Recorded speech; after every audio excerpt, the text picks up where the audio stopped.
Hi, everybody. My name is Mike Tresca. I am your host.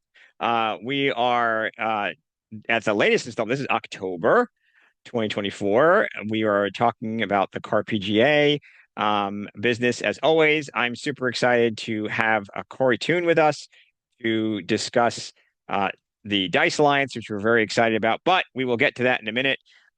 We just a couple of things. This is October, so we're sort of getting into, well, we're in the middle of spooky season, which is a huge thing in my house. I don't know if it is in yours. I did want to tell you one piece of business of a really cool thing that came my way. I got something from Andy Heavlin, who I will share in the newsletter, shared an ad for the CAR-PGA. We actually have an ad, which is pretty cool, from a old magazine called, let's see if I get this right, called The Scroll. So I'll put both of those on the screen so you can see it. It's pretty cool. Just to see the CAR-PGA. I think, frankly, the ads were free. So potentially that's why we were in there. I don't know if that was actually the case or not. See if I can get that on the screen right. But really cool just to see a artifact from history here. Let me share that on the screen. Um, Really interesting from when we had. So this is the cover from the scroll. So this is back in 1992, as you can see. It was the 90s. Oh, it's not sharing it. Here we go. There we go. So in the 90s, you could see that was something that was shared uh, where you had small press magazines like the Scroll. I actually like this artwork a lot. Really cool just to see the magazine itself, and then the ad. Right. So here's the ad, the Scroll classified ads. There's about the CAR-PGA. It reads, "Do you care enough about RPG to do a little work? We need people for early warning system, field investigation, recruiting, and academic research. We are the Committee for the Advancement of Role-Playing Games, the CAR-PGA. We research the advantages of RPG and refute the attacks on it. We provide a warm line for anyone needing help in these matters. No other dues for the other than work for the cause." So back then, this was when the newsletter was $7.50 a year. Obviously, we are digital now. Back then, you can see the goal of the CAR-PGA was primarily defensive, frankly, where we were sort of dealing with attacks on behalf of role playing. Very often, this was tail end of the satanic panic kind of situation. So really interesting to see all that in the scroll. But I just wanted to share that. Thank you, Andy. We will put that in the newsletter as well, and we will be sure to share that. So that was a fun little side note. But I think we're going to now, as I add Cory to our chat here, we're going to move on to our interview process here, where we get the chance. We do this every month, as much as we can, where we will interview someone who is working in the RPG field. And as you can see from our roots, it was much more sort of defensive. Now we are much more open to talking about anyone who can amplify, share, or engage with the RPG community. Particularly around education, therapy, anything like that. We love to see it. We love to hear it. So we thought we would interview Cory Toon. So um, Cory, I'm going to unmute you. I rudely muted you when we were trying to talk. Actually, I'm going to ask to unmute. I think I can ask to unmute. See if I can unmute you. Unmute. There he is. Hello. So, Cory, you're on the phone just because of technical issues. So everybody gets to see me talk, but we have your voice. Welcome. We're excited to have you. Thank you for joining. I know it wasn't easy to Oh, join the thank call you. here. So what we normally do here, just because we try to get into sort of the flow of the conversation, and also it helps bridge backgrounds, particularly as folks think about their own gaming backgrounds. We'd love to hear sort of what your gaming background was and sort of how it got you to where you are today. If you could share a little bit about yourself. Yeah, absolutely. So I grew up in the early 90s, and I played a lot of board games with my grandparents. I'm not from a particularly wealthy family, but we had a lot of love, right? Rich in love, just not in money. So I had experience playing things like aggravation and Chinese checkers and all of these kind of classic board games. And those are some of my favorite memories from growing up, right? Spending time with my grandparents playing those games. and learning to win, right? Growing my ability to critically think and growing my ability to be strategic in placement and in movement. And I loved it. And as I got older, made a friend group, started playing Dungeons and Dragons. We were played 3.5. We never did make the jump into 4, but loved that. It was kind of sporadic, but it kind of always stuck with me because I just really enjoyed the depth of character creation that Dungeons and Dragons had, and you know, and the bonding experience of getting to spend time with my friends and having these huge, adventures that we would talk about outside the game as if it was something that happened on Tuesday, in Right. real life. And so, we did that, and then um, my little brother, Kyle, is 18 years younger than I am, and so um, over time, as I grew up and grew older, kind of quit playing for a little while, got busy with life, things like that. But like I said, growing up, I spent a lot of time with my grandparents. I spent a lot of time with my aunt and uncle, and so with Kyle being so young, I was like, I really want him to have those kind of memories with me that I had with my grandparents and my aunt and uncle, where you know they would take us for a weekend. It would just be a special weekend, right? Spending time with somebody one on one, just getting that kind of special attention. It's important when you're little and when you're young, right? And those are the memories that really are going to stick with you. And so, I would try to bring him over and we'd play games and, introduced him to Lego Batman and he wore that out. Um, but as he got older, I realized that as he was playing games, his games were different than mine, where I played a lot of face to face interactive games and sat around a table and had fun. As he got older, he would wear headphones and kind of be tuned out to the world. And even when he would have friends over, they would sit in separate corners of the room, all looking at screens Look at their and talking phones. to each other. Yeah, That's and what talking to dating is each like. other. I don't know if you've seen Yeah, dating lately, but people just sit at like tables and there's like a couple and they just look at their phones while they eat occasionally. I don't yeah. know. And so I Yeah. was like, oh, Yeah. okay, well, this is different, right? Like this Yeah. is this is a unique kind of thing. Um, but I noticed that he was struggling socially outside of being at the house, right? Like he had a hard time looking people in the eye. He was very quiet and a little bit distant and things like that. And nothing wrong. It's not like he was being rude or anything like that. He was just uncomfortable.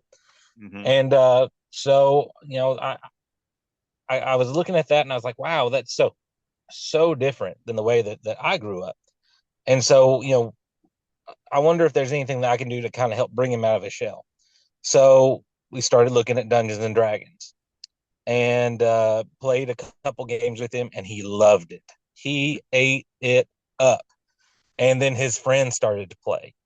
And then even when I wasn't there to run the game, um, you know, he would start to run the games. And his friends would sit around a table and you would hear laughter and you would hear yelling and they would get into it and be passionate and it was kind of bringing them together in a very special, unique way that even though they had been friends for a long time, you know, it was bringing out those social skills again. And it kind of clicked with me. I was just like, oh, okay, so this is something that's missing in that kind of new culture. Right. And it's something that is very precious to me, and something that I wouldn't trade the world for. Is having those memories with my friends and having those memories with my family. And so that's kind of how Dice Alliance was born. Started looking at forming a small business. Had no idea what I was doing.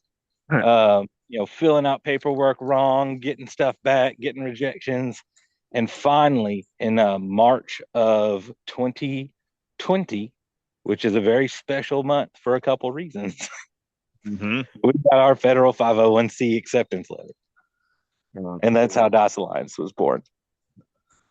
That's amazing. And it's interesting you bring this up. But before we get too far in, one of the things that the few years now coming out of the pandemic, Uh, my kids, so I work remotely, my wife works remotely. So a lot of these were not extreme changes, but of course we both worked in corporate America and we've worked in other jobs, so not a big shift for us. But our kids, it was interesting when they went back into school, the teachers were like, they don't even talk to each other, much less make eye contact. And the phrase they used was they lost executive function. And I'd never heard of that before, but their point was that basically you wouldn't even raise your hand if you had a problem. They said, never mind saying I have a problem, you wouldn't even mention it. And they said, we've got a lot of kids who are just sort of quietly failing because they don't know Yeah, how to work together in groups. They don't know how to talk to each other. So it was really interesting because it's clearly a problem. I mean, there's probably technology is not helping, but it's very much an issue and a challenge for a whole generation that I think we don't even understand. And I mean, you're seeing it too, where and it depends. There's people on the spectrum; it's different for them. It depends on how they were raised. It depends on their exposure. We in Boy Scouts and Cub Scouts, we would really allow the kids, and I taught the communications merit badge twice, um, to talk in front of a group, and that's for some people they never do that their whole life. But you play Dungeons and Dragons, and you will. So it's really fascinating to sort of see all these skills. But so that's fantastic. I mean, and kudos to you for recognizing the importance of that. Um, so okay, so you decided what? So Dice Alliance was driven by that. But talk a little bit about that, right? So now you're starting a business. What's the business plan? Sounds like you got rejected a few times. just a couple. What Not what all happened? my What was friends. the struggle to get Dice Alliance off the ground? Getting a 501(c)(3) is difficult by nature because it is a special designation by the federal government. And so, we really had to dial in our mission. We really had to dial in what it was that we were going to do. And I think at first it was a little broad because I didn't know exactly what we were going to do, right? I've got this big idea and I want to help my community and I want to help kids like my little brother, but I don't really have a plan at that point. um Just and so goodwill. that's It's goodwill. yeah, right, yeah, just goodwill. and Yeah. um and no idea if it would even be successful, right? And so I think it will be. And again, watching Colin and his friends, that gave me hope that it would be. And at that time too, we had started a Dice Alliance adult group that still to this day gets together once a month and plays. And I was like, well, how do I incorporate that? And can I incorporate that? And is that outside of our scope, or should it be inside of our scope? And how are we going to raise money? There were all of these questions that I had to answer. I didn't know how to Right. answer any of them. Because my thought process is, well, yeah, but what if our adults can't afford it? Well, I love these people. These are my friends. Right. So I don't want to exclude them from what I'm doing. So, it was a lot of that. And it was difficult at first, but it kind of took its own shape as I was, studying and learning and trying to get those licenses and things like that. Um, we were able to narrow that scope, right? Like, we help kids in the age brackets of 8 to 18. That's our core demographic, you know. But we've had partners in the past, like we worked with the Zone Outreach Center in Paducah, Kentucky, which is a subsidiary of Four Rivers Behavioral Health, and their core demographic, I believe, was 12 to 24. So Hmm. during that partnership, right, we have young adults that we're also helping. But the beautiful thing about that partnership was, anybody that was a part of the DOS Alliance program got to take advantage of free mental health services through Four Rivers Behavioral Health, which was That's great. awesome. Um, so there was a lot of that, trying to figure out, who it was that we were going to serve, what demographic could we serve, and there's a lot of regulation when it comes to just working with kids in general, right? And there's a lot of questions that you have to ask that are uncomfortable questions about, what does it mean to work with kids, and what does it mean to have a staff that worked with kids, and what kind of background checks do you have to do, and you know there's a lot going on there. And so that was all hard, you know what I mean, and not hard in a bad way. It helped me grow, and it helped me narrow that cause and that outreach down. um but it was definitely a journey. I can imagine, right? I've done the same, and it's intense. Because the 501(c)(3) rules really, and this is decades ago, really requires you to have some heart to hearts on what you're going to do, and then you have to run your business a certain way too, right? So there's certain Yes. meetings you have to have, and I mean, to your point, and great for you to see it as a learning opportunity. So, what is the Dice Alliance now? So today, now you've probably evolved a bit and pivoted based on what was available and the people that are coming. Who's your target demographic? What's your mission and sort of vision for the group today? So it is to help children between the ages of 8 and 18. That's our core demographic. And then it is to teach social skills, critical thinking skills, mathematics, life skills, uh, through the game of Dungeons and Dragons. And then we have an additional um mission that we are just now starting to kind of to work into realization, where we allow the kids to pick their class in real life. um, Oh, and when you pick your class, then we do community outreach, and we bring in people with skill sets to help teach some of those skills that would correlate with those classes in the game. mhm. And that comes, like I said, that's been a long time coming. That was always a thing that I wanted to do, especially because uh, I, I'd like to learn. I want every skill I can get. Whenever I play a video game, I level up all skills all the time. I'm the worst power gamer ever because all of my skills will be 100 by the time I'm done playing the game.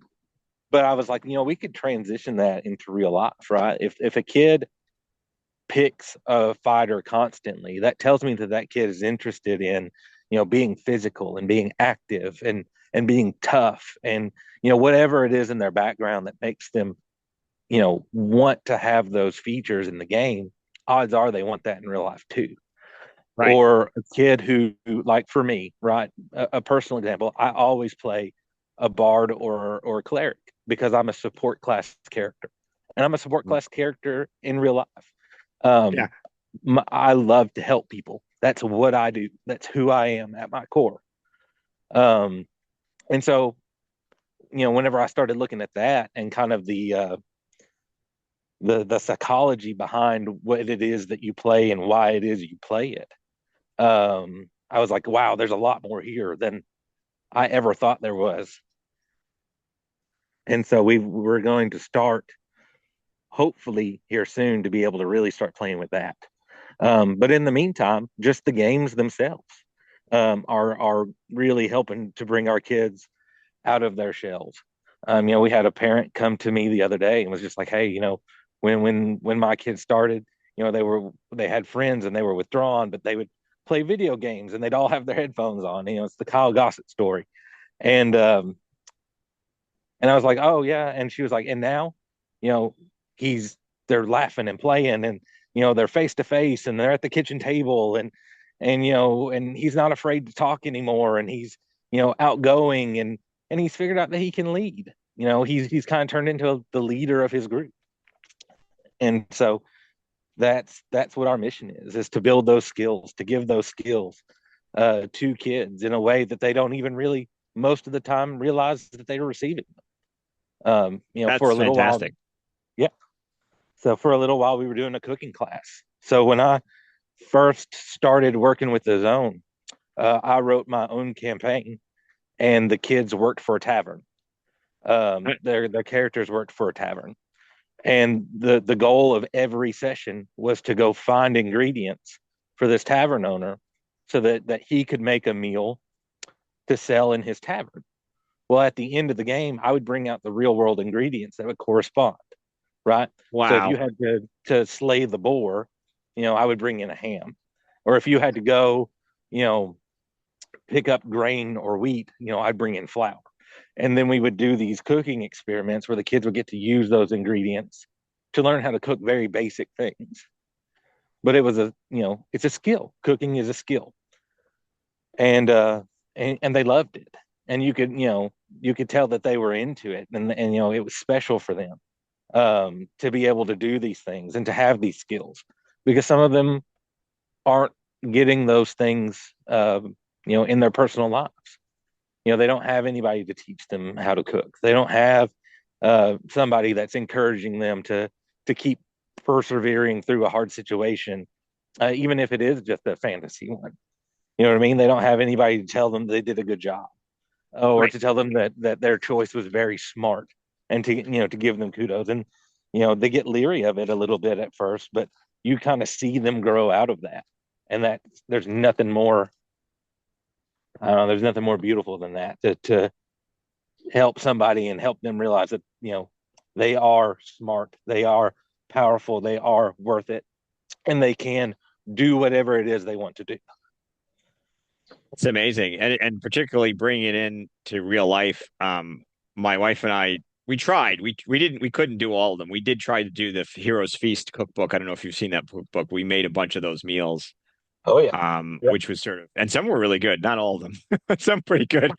And but I just the to your point, just creating the connection between your imagination, which in a lot of ways is all you need to get started on real tasks, right? And again, that's what they call executive function, the idea that you can go, I need to visualize what I need to do and then go do it. And if you can do that, guess what? You can be successful in teams, you can be successful with groups, you can be successful at sports, you can be successful in business, you can sit around a table and pitch somebody something. And it's these are skills that we used to have institutions that did it. Increasingly, they don't. Unfortunately, school included. I mean, not. I mean, there's certainly classes and things that do that, but they just don't necessarily have the time because there's time constraints.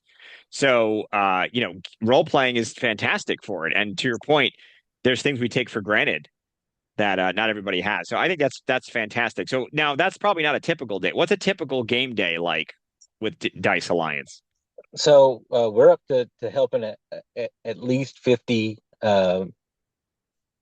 kids at this point. We have a group that plays once a month in Paducah at a place called the Play Portal, and we love it there. The owners of the Play Portal are members of the board of Dice Alliance. They are incredible people, and honestly, I don't know that Dice Alliance would be still be here without them at this point. So usually on a Saturday at the Play Portal, we'll have anywhere from 12 to 30 kids. And in the mornings while everybody's getting there, we do board games. We do all kinds of different board games. Whatever the kids want to play is what they play. Um, we've got we usually have adults that will come in that are other volunteers to play those games. Charles D. Moisen is a supporter of Dice Alliance. He's a game creator, designer, and 4 or 5 times he's brought in games that aren't on the market yet, and the kids get to play test them. Um, and so we do a lot of that. We've had other board game designers and things like that are local to the area come in and bring in their games. So doing it once a month, it actually lets us do things like that. More often than not, we'll have a special guest that's there with us to talk about board game design or whatever, and then to play test a new game that hasn't come to the market. So we do that, and then the afternoons we split the kids up into groups, and it's Dungeons and Dragons from basically noon to 4. Um, and then the group size varies based off of you know how many kids we have, if they've played together in the groups before, if they're a typical adventuring party. We kind of have some kids that don't get to make every session for various reasons, and so right now we're playing through Strahd, And so the beautiful thing about Strahd is the mist can take you at any time. Yeah, So, it's kind of the plot armor of, yeah, so and so didn't show up. So the right. mists come in and they There's came disappear. and took him out. Yeah, yeah. I love So, that. That's a yeah, lot of kids. That's it a lot is. of kids. It's a lot of kids. And then we've got the game day once a month, or I'm sorry, the game day at Mayfield is once a week. It's part of their after school program. It's Mhm. at Mayfield Independent Schools at their high school. And that group ranges anywhere from 4 to, I think Stephen told me the other day he had 21 kids there. Wow. And that's where our kind of one of our greatest needs are right now is in the Mayfield, Kentucky area, because we have one guy that does that, and 21 kids is impossible. Oh, right. So, Yeah. Yeah. yeah, luckily we've got some of the older students that were part of DICE Alliance originally, and they can kind of break out and do their own groups while Steven kind of supervises. But it would be wonderful to have other adult volunteers in that area that could get there after school. And we've had other schools that have reached out now and said, hey, we've got an after school D&D program, but we don't have anybody that runs it. The kids are doing it all on their own, and that's wonderful and awesome. But there's not usually a lot of structure in those games, just because the kids don't have those skill sets yet. Some of them to run those kind of high end, you know, week after week type of games. It kind of gets rowdy real fast. Yeah. Yeah. Um, What's the average age of the kids who are playing? Like what grade and what age? so we've got a lot of middle schoolers. So that kind of fifth grade to high school senior. So I think fifth grade it is kind of in that 12, 13 age range all the way up to 18. That's So great. yeah. So that dynamic can be challenging at times, but it kind of plays out beautifully because you can kind of see some of the kids that have been playing longer Oh end yeah. up mentoring some of the younger kids, bringing them in. They've again, being a kid, like, if you're 12 and, your buddy is, 16, he's cool and he's in high school and he's got a car and you know what I mean? Like that's important. Like you feel big, you feel important. And so those are some of the things that we see, especially through the at the Mayfield group. Um, and you're building community. You're building friendships that are going to last. And that's, again, it's a beautiful beautiful thing to see. And it's an important thing to see. Because, you know, D&D kind of has that stereotype of, it's your basement neckbeards that are playing, and it kind of gives us the Right. opportunity to say, no, it's not. We have the soccer club that plays, we have the chess club that plays, we have the academic team that plays, we have baseball players and basketball players that play, and then they're intermingling in those groups and finding where they fit in that group dynamic. And Dungeons and Dragons again is so good at that because it gives all of those skills a chance to shine in the game. And again, you see where the kids find their own value based off of the type of character that they play. And it's interesting you talk about sort of again, my experience with scouting. So I've taught the game design merit badge twice to our scouts, and it is one of the things that scouts is really valuable for, but challenging is you can have 10-year-olds with 18-year-olds. Yep. And that's interesting. So when we did the first time I tried to run everything myself and again, like 20 kids, like it's just impossible. But the second time I learned and I had the older scouts play as dungeon masters for the younger scouts, and it really did make a difference. But again, it really depends on your comfort level and a bunch of other stuff, and you got to get into your rhythm. So it's great if you know how to manage it, but especially if you don't know who's coming, I imagine it gets chaotic. So yeah, as much all the help you can get, right? All the help we can get. Yep. Right, for sure. So now, I mean, you mentioned the outreach. So are the schools sort of relying on this? Are they like, what's the relationship and how that it like, are they saying like that's our club and we're sending kids there? Or how does that work in terms of how you engage with them? So it's kind of a weird outreach. So some of the schools have after school programs that are provided by the school to the students, and some of the afternoon programs are just completely student fueled. It's a group of kids that stay after in the library, and the librarian doesn't have the heart to tell them to leave, and so they stay and play. And so it's kind of both. Mayfield had, and I believe still does have, an after school program where we were contacted. Um, but again, we've had other schools that have told us, we don't have any of our staff that play. They don't understand the game. That was never an interest of theirs. And so those programs are student led. And so when the schools found out that we had a program at Mayfield, or when a parent found out about Dice Alliance by, bringing their kid to the play portal, or, just through word of mouth through the kids themselves, some of the schools have reached out that way. So it's kind of both, if that makes sense. That's great. And so, but I mean, so you're sort of a feeder in some ways, right there, or I should say, the schools are to you, and you're saying, "Come one, come all. We're happy to take anybody who's basically got the time and the ability to get there." Is there any? Is it all walking distance, or is there any kind of arrangement that has to be made, or how's that work?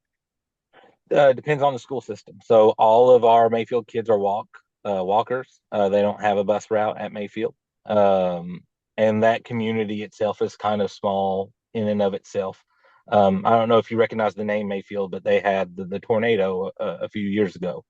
Hmm. So the community was already small, and it got much smaller. Gosh. Um, and so we have that, and then we have schools that have reached out to us that are a far distance out. It would require someone to drive, and sometimes we have to say no. We had a school reach out to us the other day, and there's a young lady that's running it, and I apologize because I can't remember her name off the top of my head, but she's a young teacher, and she's going on maternity leave, and she's running the D&D program, and there's no one else to take it over, and she reached out, and I unfortunately don't have anybody that can be at that school at those times. So we have to kind of work that in and say, hey, listen, I can't get anybody there once a week, but those kids are welcome to come to the play portal once a month, and do that. And I would love to grow that. I mean, I'd love to have weekly games there, but again, volunteer wise, we just don't have enough adults participating at this time to facilitate that, because it is a charity, it is a volunteer based thing. Right. um, and if you're running Dungeons and Dragons, it can't be a once in a blue moon thing, right? These games, they're narrative driven, so it has to be on a set schedule.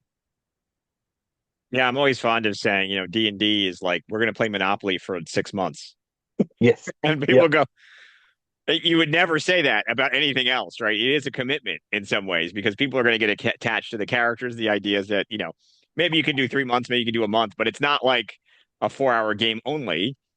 You can do that, but you're sort of not, you're just scratching the surface of the value of it. So it is a commitment. So I feel for you because that's definitely a challenge between volunteers, what sounds like a lot of kids, and then trying to give them a safe and comfortable space to sort of return to repeatedly, right? Yep. Where they keep coming back.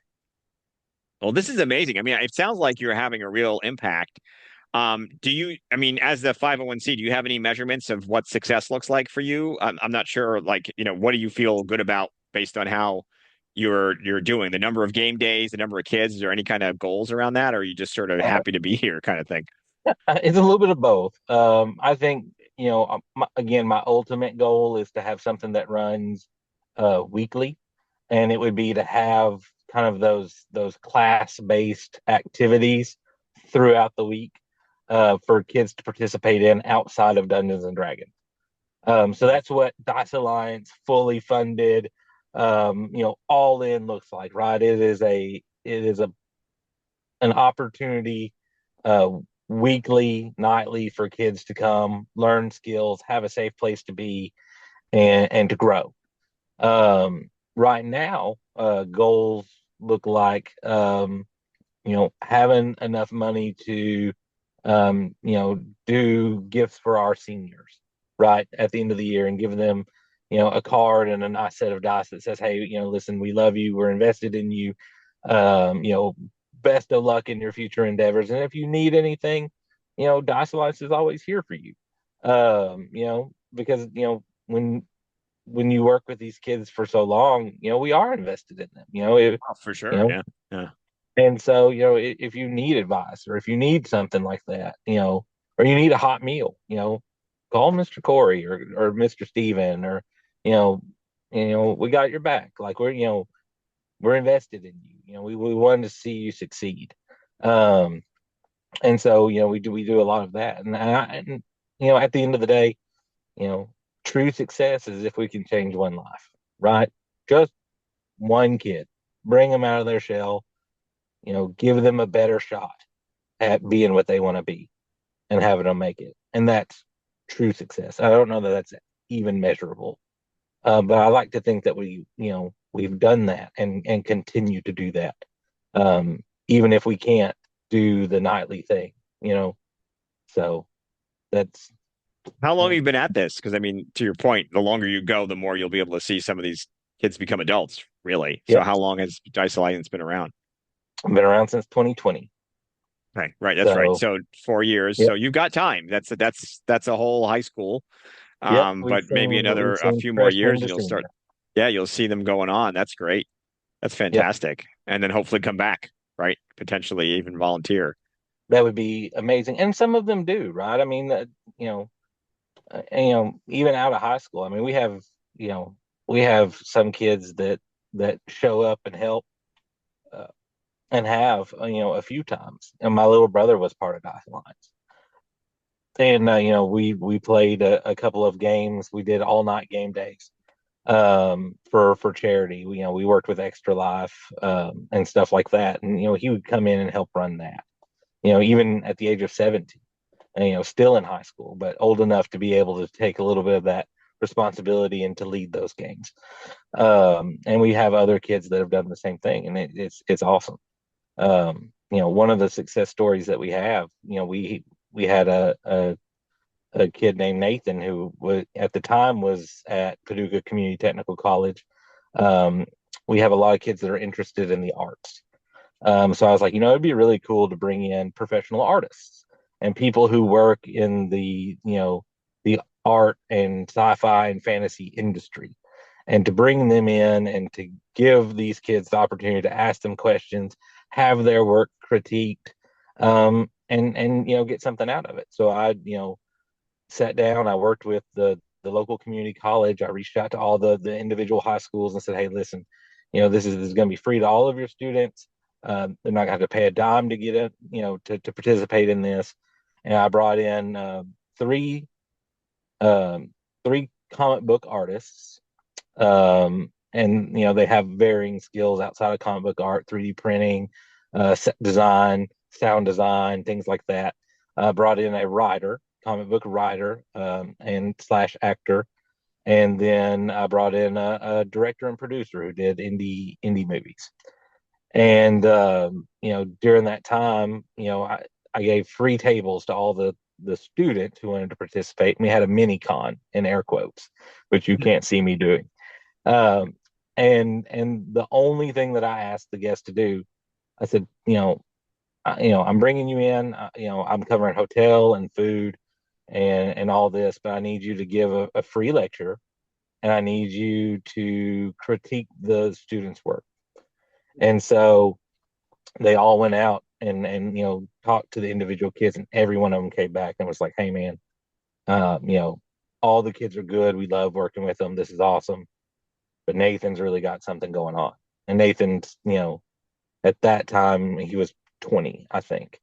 um you know and he's really got something. So they critiqued his work, and at the end of the day, Nathan brings in his portfolio, and his work has changed in 6 hours and reflects all these things that he has been given.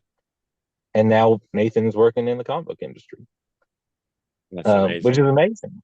And and I still see Nathan. He still comes to Dice Alliance events, and we've got the opportunity to send a couple of artists and game designers right now to another school, potentially down in Georgia. And Nathan's on my short list of people that I want to send because it's just like he's close to that age, and he can say this is my experience as a young person breaking into this industry.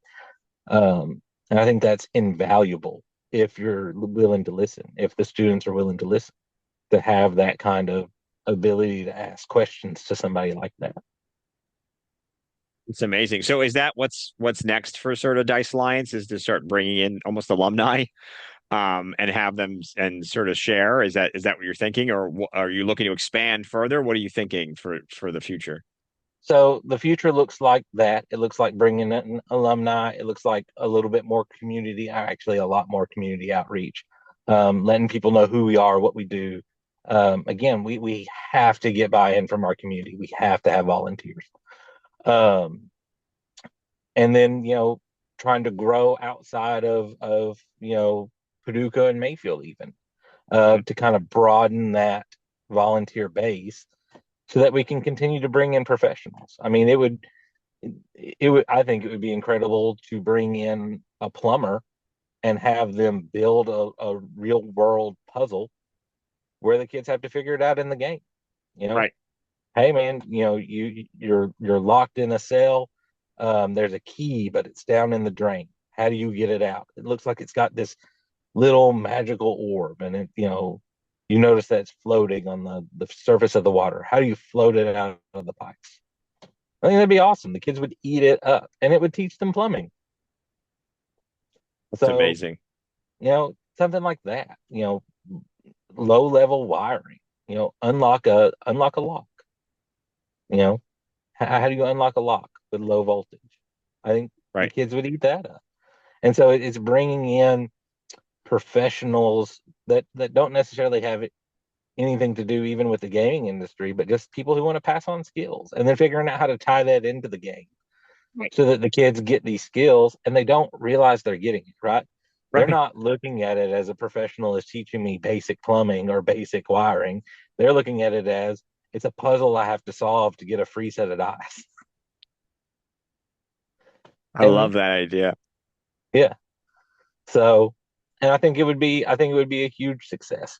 And so that's how I would like to grow this. Figure out ways to bring these things in, to teach real world skill sets that once the kids do graduate, they can say, you know what, I kind of liked building that plumbing thing. Maybe I go to a trade school and do that, or even better yet, have these adults look and say, hey, there's a couple kids here that were really interested in asking really good questions, and I could use an apprentice.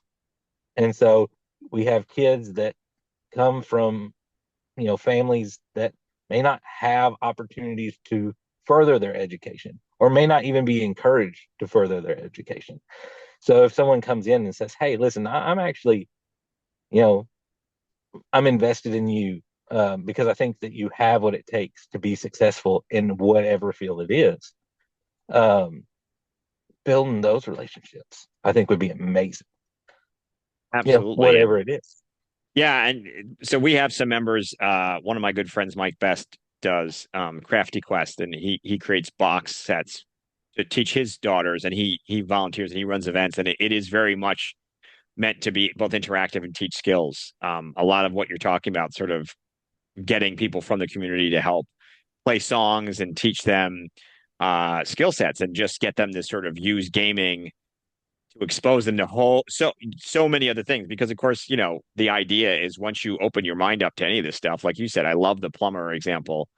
You could teach anybody anything in theory and make it part of the game, and then use that as a positive feedback loop to make you more successful in real life, which is amazing. So I love that idea. I think that's fantastic. And um I think it's a really good goal, that's not just serve more people. But to that point, where are you online? I imagine the digital presence. I mean, I know obviously there's a website. Is there anywhere else we can find you besides, was it dicealliance.com or Dot .org? org. Yep. .org. Yep. DiceAlliance.org. And that's it. That's all we've got right now. We got a Facebook page. Um, and that's another area that we need to grow. It's not a skill set that we have in our repertoire yet. And so, I mean, man, we need help everywhere. So, like I said, I mean, there is no, uh, a lot of people will take out loans and things like that to start a small business. Dice Alliance never benefited from that. Yeah. I never, everything that we've done at the beginning, I funded, or, some of the adults that were involved with the adult group funded. Um, and that's how we've run for the last 4 years. And so, we don't have a big budget. We can't hire people to do these things. We are strictly driven by people who are interested in building their community by donating their time. Um, and so right now that's all the online presence that we have. I wish it was bigger. I wish it was better. I wish we had a full suite of marketing team people to help us push things. But the reality is we don't right Uh, now. it's, that's a good Uh, segue because I know somebody who's on this call who told me he's a marketer. So Keith, we're going to do a little Q&A. We have Keith on here. He had actually recommended you, Cory, so we thought this would be great. So Keith, if you want to unmute and you can even camera on if you like, well, let us know what you're thinking, what your question was. Well, I would say, to Cory, I'm familiar obviously with what he does, and we have a lot of shared friends in common back in that part of the country. But one of the biggest things you run into with volunteer organizations, the positives are it inspires other people. So you see, as adults, you see, other adults that maybe and you see them, oh, what are you involved in this weekend? Oh, I'm helping these kids with this Dice Lines thing. And you're like, oh man, I used to play D&D back in the day. Wow, okay, what do you need? And you go in and you throw in some, but then to get skilled volunteers is hard. And to get people that come in and will show up week after week or month after month, will update your web page, will update your stuff. And so, one of the things I had talked to Cory about was because I had worked in the gaming industry before, was just trying to get more outreach. So it's why I put him in touch with you guys. But Mhm. also, there are various oh, I'm showing my age, but there used to be like listservs and news groups and things Yeah. of gaming professionals and stuff. And and you can get plugged in with that. And it is a bit of a crapshoot because you don't know exactly how long that volunteer fervor is going to last. But now that we live in a much more remote, we are just talking about work. I work remote 100%. You're 100% remote. Mhm. You could, in theory, if someone sees this on YouTube or someone is like, okay, I'm really inspired, I can set up a Discord for you. I can set up a whatever for you and set, I'll run that. I'll do your social media. I'll do your Google My Business. I'll do whatever, the case may be. That's a reality that wasn't there, that many years ago. That sort of, so that's one thing I always look for is trying to make connections. And I think, Cory, you did get to go down to Dragon Con, right? Recently, did you make it down there? I did, yes. So there's Yeah, connections all over the place down there. yes, and actually, that's one of the things that we might get to do. I am part of the High Rollers Guild for Quest Inn Whiskey. So we got to go to Dragon Con because Quest Inn put on an event. Um, and they brought in all the members of their High Rollers Guild, and it was like a meet and greet type thing. It was really fun, and something that people should look into if you get a chance and you enjoy Huh. bourbons and whiskeys and things like that. I do. I It have their Paladin whiskey, as a matter Oh, of it's fact. so good, Yeah. so good. So I went to Dragon Con. You know, we went because of that. But while there, I actually got to meet Todd Lockwood, at his booth and asked if he'd be interested in playing a game. And so one of the things that we're going to be doing this year, if we're able and if everything falls into place the way I hope it does, is Todd Lockwood will be playing a charity game with Dice Alliance. Um, and we're going to raffle off a seat, or not raffle, can't raffle. And it's not really a raffle anyway because nobody's buying anything. So we're the kid who has the best grades and the best attendance will get a seat at that table. Wow. And then I was talking with the people at Quest and Whiskey, and again, pipe dream. Don't go out there and say I hear Dodge Alliance is doing things. We're not. There's nothing on the book. Um, but I did reach out to Therese, who is one of their marketing people, and ask if they'd be interested in doing something to partner with that, and to maybe send someone from their team and give again the student the opportunity to sit down with, you know, listen, I love Todd Lockwood. I think he's one of the greatest artists ever. I love the Drist books.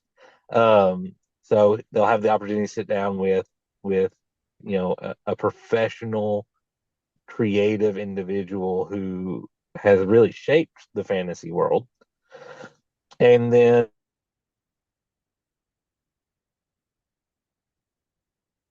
is highly talented and highly skilled, and would be interesting to talk to about their creative backgrounds. And then we will auction off the rest of the seats for the charity, and have up to 6 people at the table. And I think that would be incredible for one of our students who enjoys the game, who loves the art, to be able to do something like that. And so we got to do some networking there. I met some incredible people at the meet and greet. Um, we did get a very nice donation from a person that I met at that meet and greet. He was wonderful to speak with, and I'm working with him right now, or his, one of his friends, to potentially send some of our team, um, that work in the industry. Again, Nathan, Charles, possibly Les Garner, who's comic book cover artist. He's done all kinds of digital work for, I mean, you name it. He's worked on Star Wars. He's worked, I think, with several metal bands, or classic rock bands. He's an incredibly talented individual. But to send these people down and work with some of their students at their after school program, uh, just to kind of grow that initiative. And I think That's that's amazing. going to be really neat and a really So, awesome thing to be able to do. I mean, to Keith's point, right? So we were just having conversations with an organization in the UK, which, again, the internet's global. So, other than time difference, there isn't a reason why some people can't help, even remotely in some cases. So what can the CAR-PGA do to help you? What would be your ask? My ask would be to reach out, go to the dicealliance.org, dicealliance.com. We own both domains, so it doesn't matter. Go to that website, reach out, and if you have the time and the ability, I can use every skill. Yeah. I'm very creative, so it doesn't matter if you are a specialist in basket weaving. If you are interested in sharing your skills, if you're interested in growing community and investing back into the gaming community and investing in young people, reach out, because I can use you. And again, I would love Dice Lines to grow, um, you know, outside of Western Kentucky. In a perfect world, we live in a society where if you saw a Dice Alliance, license plate, you knew that if you had a flat tire, someone was fixing to stop and help you. That's I want the world to be a better place, and I want to build community. I think that community is very divided right now. I think the world is very divided right now. I think people are divided right now, and it breaks my heart, because I didn't grow up like that. And I'll help anyone. I don't care about your politics. I don't care about the color of your skin, or what religion you belong to. Man, I just like to help people, and it really doesn't matter to me. And I think most people are that way. and especially young people. If you go look at a group of preschoolers, they don't care who anybody is. All they care about is, playing and having fun. And I think I think that's something our society has lost. Yeah, no, So, and to your point with, with the internet now, it's amazing. We theoretically have access to everybody who has a phone, yeah. but we don't get together. I always So, say you on Google, you can theoretically search for anything, but people don't. So you can find anybody, but we don't, so it's unfortunately, we're constrained by our own, challenges, biases, whatever. That's what's great about role playing, right? yeah. In theory, which is funny, it took this long, but you can be anything. You can be anyone. And that means everybody can play, not just guys who look like me. Anybody can play games. So I think the opportunities are huge. I Yeah. think you're absolutely doing fantastic work. And we really appreciate you coming on because this is really awesome. The CAR-PGA has a lot of overlap with what you're talking about. So if you look at any of the people we've interviewed before, Keith probably knows this. We have definitely talked to educators who are pushing to get gaming into actual schools as academic programs. We've absolutely talked to librarians who do a lot of that similar outreach. We have folks who are doing grassroots efforts like you're talking about, like my buddy Mike Best and his school system, where it's literally just, the business is to help and just keep kids entertained and hopefully they learn something. And I think there's definitely some overlap. So we have opportunities to work together. What we'll do is we're going to take this video, we will put it on our YouTube channel, so that will hopefully help to get the word out. We'll put it on our Facebook page, we'll put it in our LinkedIn group, and we'll put it in our newsletter. So you'll That definitely would get be the word out fantastic. there.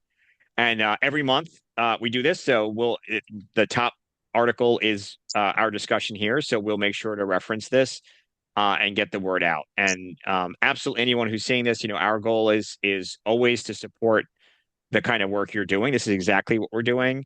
Um, and I think, you know, we wish you all the success. I think it's already on the right path. It's just a challenge is always finding it's, again, as somebody who's volunteered in scouts for almost over a decade, uh, growth comes with challenges with volunteers, and there's a sweet spot, and then it gets hard, and then it gets easier, and then it gets hard. So I imagine you're sort of in that growth stage where you're big, but now you're like, I don't, you need the right workforce to actually help you get further. So I think we have that, and hopefully we can help you.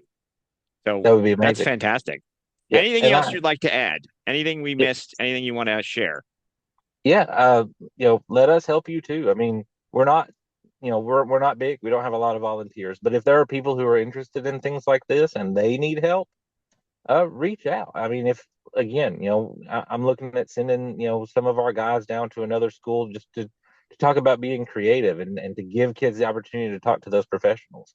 If you're interested in that, let us help facilitate that. We have an incredible amount of very creative people who are a part of Dice Alliance who work in the industry, and they would love the opportunity to come and to work with students and things like that. But again, you know, let's just build a community. I would love for all the little startups, all the librarians, all the teachers to have that place to come together and say, hey, here's what I'm doing. I'm close to this location. What do you got? And let us help volunteer. If you're in the West Kentucky area and I can help you, reach out.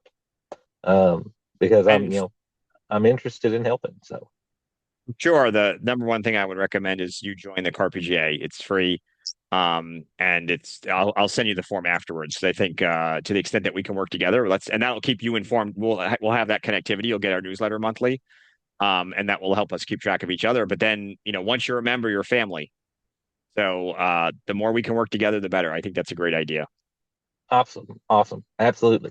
Thank you, and thank you Any, for the opportunity. This has been a blast, and I apologize for my accent because I know it's thick. So anybody that stuck around this long, God bless you. I have a Northeast accent. I have to talk to people around the globe all the time, and they're always like, I can't understand a word you say. So you're fine, Cory. That's not, trust me, we all have, it's just an accent to somebody else, just to be Oh, that's clear. right. Nobody's right. That's right. Trust That's me, right. the Brits tell me I talk like a weirdo, so we're fine. We're good. And they spoke English before we did, so it's okay. Nobody's in any position to tell anybody otherwise. But no, I really appreciate you taking the time. I wish you the best of luck. We are absolutely going to stay in touch. I say that a lot, but I believe you that we will. And again, if you join the CAR-PGA, we'll just stay connected as well. And come back. Absolutely. We're we are scheduling these out almost 6 months in advance. We do one a month. I just myself, I'm busy too, and I appreciate you sticking with it. But because we scheduled this a while back, but for sure, as you make progress, as you have things to share, by all means, come back, and we'll be happy to host you again. So great, thank you for taking the time. I think we covered it. Is there anything we missed? Did we cover everything that you wanted to cover? I think so. I mean, you let Great. me ramble, and I think I rambled about everything. So Perfect. That's great. Stick around. I'm going to stop the recording and then but we will definitely, like I said, put this on our YouTube channel. It'll be in the newsletter. So everybody who hears it, if you miss it, you have the chance to go back and listen. So thanks again, Cory. And I really appreciate you joining us today. thank you. Thank you so much.